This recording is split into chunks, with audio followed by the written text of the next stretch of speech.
안녕하세요. 경매하는 직딩아빠 경직아입니다. 오늘은 경락잔금대출이라는 대출의 특성에 대해서 알아보도록 하겠습니다.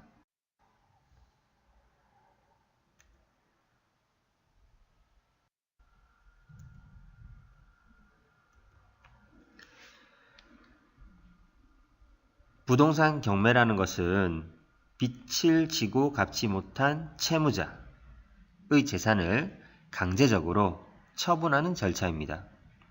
이것이 빚이 위험한 구체적인 이유가 될 수 있는데 마약이나 도박이 중독성 때문에 절제력을 잃어 위험한 것처럼 빚 또한 절제력을 잃게 만들기 때문에 위험한 것입니다.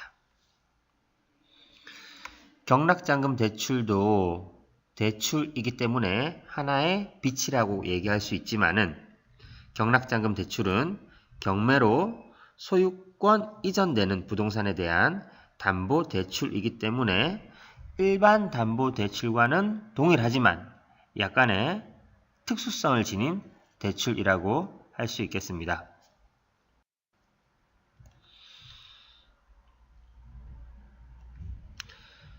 다시 한번 얘기하지만 경락잔금 대출은 담보 대출이면서 소유권을 이전하기 위해 필요한 잔금 대출입니다. 즉, 담보 대출의 성격을 띠면서 소유권 이전에 필요한 잔금을 위한 대출이라는 것입니다. 일반적인 담보 대출은 담보물, 흔히 부동산이 되겠죠. 담보물을 채권자, 이 채권자는 주로 은행이 되겠습니다. 담보물을 채권자에게 제공하고 돈을 빌리는 것입니다. 빌린 돈의 사용처는 채무자의 몫이고 돈을 빌려 차를 사든 아이 유학을 보내든 명품 가방을 사든 빌린 사람 마음입니다.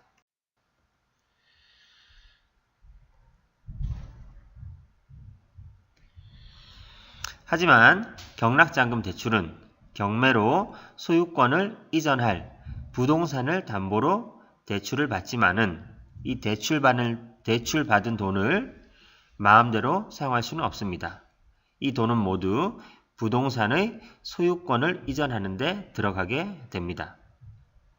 예를 들어서 내가 1억짜리 부동산을 낙찰을 받고 경락잔금 대출을 8천만 원 받았다면 이 8천만 원을 내가 마음대로 쓸 수 있는 것이 아니라 이 8천만 원 대출금 모두 내가 낙찰받은 부동산에 묶인다는 뜻입니다. 이 부동산을 소유권 이전하는데 잔금 납부하는데 대출 8천만 원을 모두 사용할 수밖에 없더라, 이런 얘기입니다.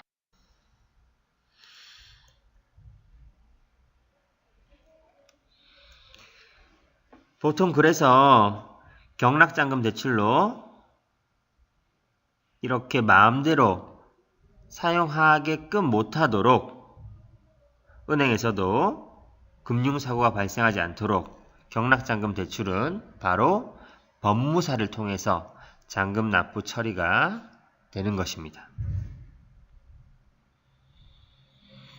만약에 경락잔금 대출을 해줬는데 그 돈을 받자마자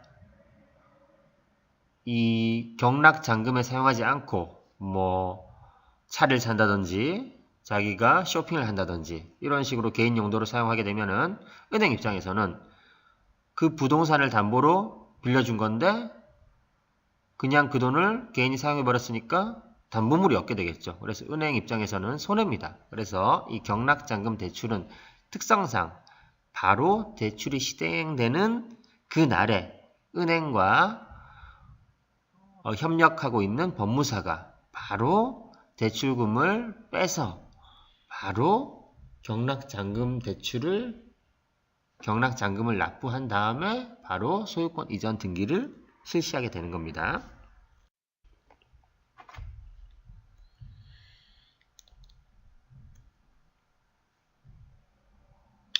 그렇다면 경락잔금 대출은 위험 요소는 없을까요?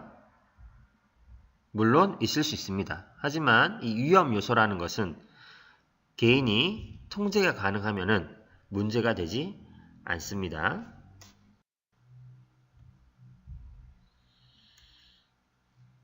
대출 이자, 임대, 부동산 가치 하락. 대출 이자 내가 과연 낼 수 있을까? 대출 이자가 점점 늘어나진 않을까? 내가 받은 부동산이 월세나 전세로 임대를 줄 수 있을까? 임대가 안 나가면 어떡하지? 내가 낙찰받은 부동산이 몇 년 뒤에 부동산 가치가 하락해서 값이 막 떨어지진 않을까? 이런 걱정을 하게 되는데 이런 걱정들은 그림과 같이 볼륨을 올렸다 내렸다 조절하듯이 충분히 통제가 가능한 변수들이 되겠습니다.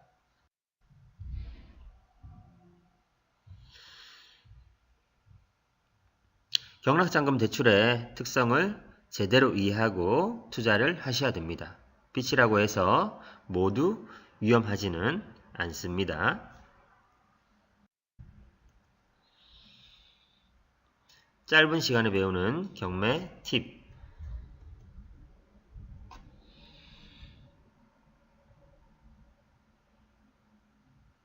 경락잔금 대출에는 좋은 대출이 있고 나쁜 대출이 있다고 하면 나쁜 대출은 내가 대출을 받아서 계속 까먹는 돈입니다. 까먹는 돈. 예를 들어서 자동차 할부가